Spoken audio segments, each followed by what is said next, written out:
My Robo people, hello. If you know that you love Banga soup and you want to get it on the dinner table in less than an hour, this is the video for you.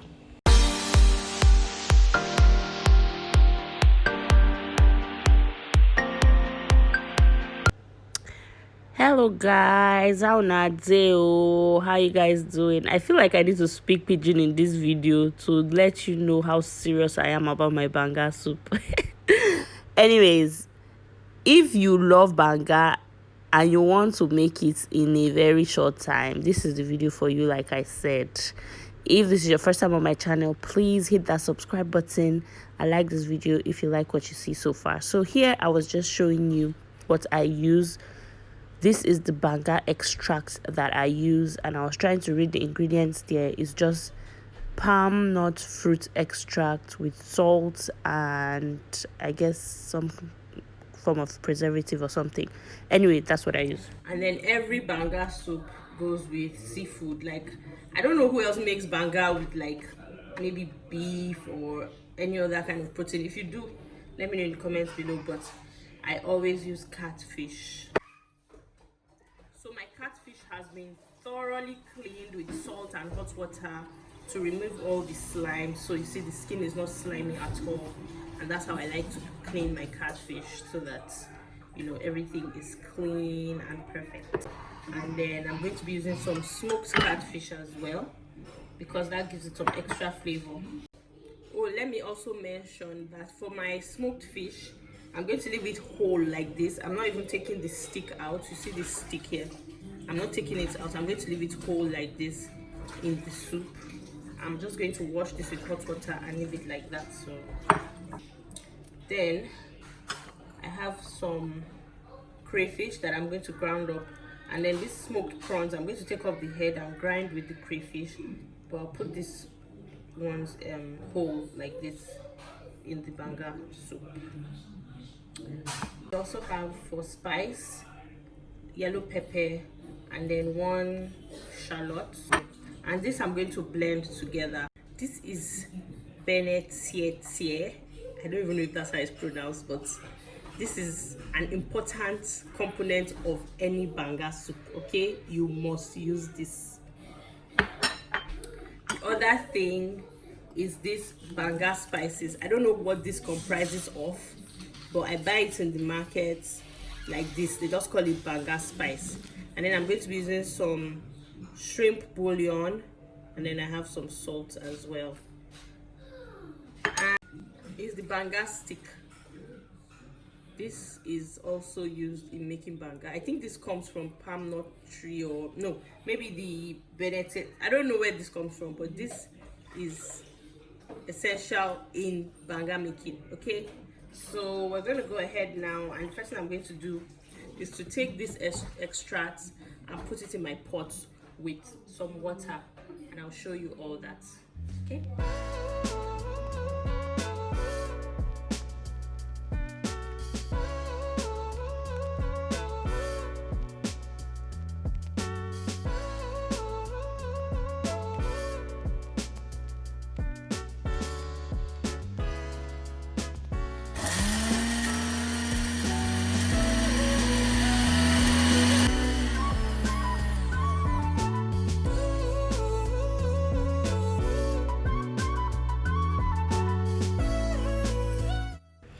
All right guys, so I'm just going to be pouring the extract into my pot like that, and please make sure you always wash the top of your tins anytime you're opening anything that is in a tin like that. Make sure you wash the top with soap and sponge and rinse very well with water, because you don't want any germs or anything getting into your food and contaminating it. So I'm just emptying the extract into the pot, and I'm going to go ahead and use some hot water to rinse and pour that into the pot. Then I'm going to add some more water. So the quantity of water I add is about the same tin, the same tin just filled with water. So that quantity is what I add. You don't want it to be too loose, because this is not the fresh palm fruit, when you do it from scratch, that is usually loose, and it boils until it becomes thick. But this, that process has been done for you, so you don't need this to be too loose. And I'm just showing you the consistency here. And again, your protein, your fish, is going to release some juices as well, so it's going to even make that looser. So yeah, that's why you don't want to add too much liquid.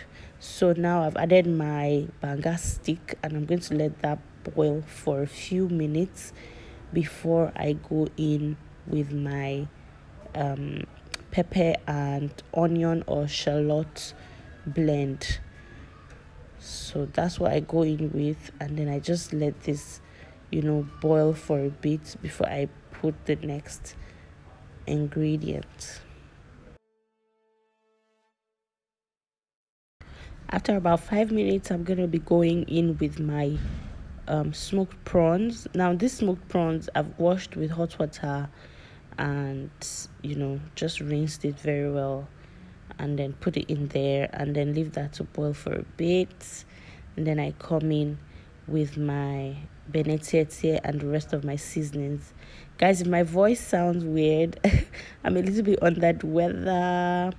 Leave me some goodwill message in the comments below, okay? Yeah, but yeah, I'm fine. It's just it's just everything is just clearing out. So yeah, make sure you like this video if you're liking what you see so far, and if you have not subscribed, guys, come on, hit that subscribe button. You guys, let me get to 400 subscribers before December 31st, okay? Let me enter 2021 with maybe 400 or 401. Okay, so I've added my seasonings, and always season to taste. I would always leave the ingredients that I use and quantities, but make sure you season to taste. So then I go ahead and add my catfish. Ooh, guys, see, banga, I don't know if anybody else uses any kind of protein for banga. If you do, let me know. But I just feel like banga goes with seafood and catfish, so that's what I always use. It's like my ayamashi. Like, I don't think I can make ayamashi with like chicken or turkey. It has to be with beef and offals. Who else is like me? Like, there are just some things that just go, and I just don't want to reinvent the wheel. So yeah, let me know what you think in the comments below. So I go in with my crayfish, which should have gone in before the catfish, so that everything is well mixed. So you see me here struggling to try to get the crayfish mixed, but it's fine because the catfish is still raw. At this point, it cannot break up or scatter, because it's not yet cooked. So you can still get away with moving things around and trying to just get things to mix up a bit. So yes, if you have some catfish sticking out of the soup like that, just pour some of that sauce, banga sauce, all over them, so that everybody gets some love. Okay, yeah, so like I said, you can still get away with mixing like that. After this starts to cook, you have to be very careful so that your fish doesn't break up. You don't want that.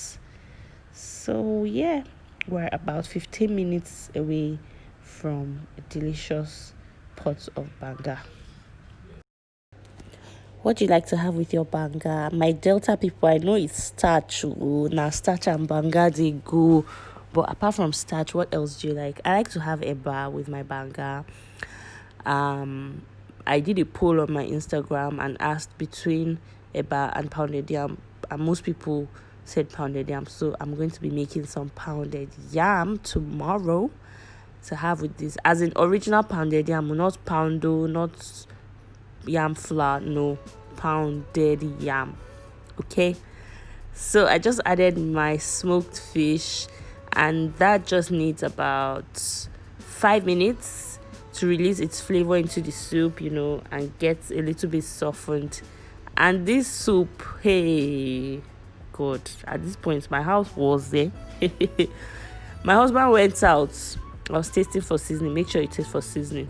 He went out and he came home. He was saying from the stairs, I'm smelling everything that you're cooking. I was like, I mean, yes, why not if not?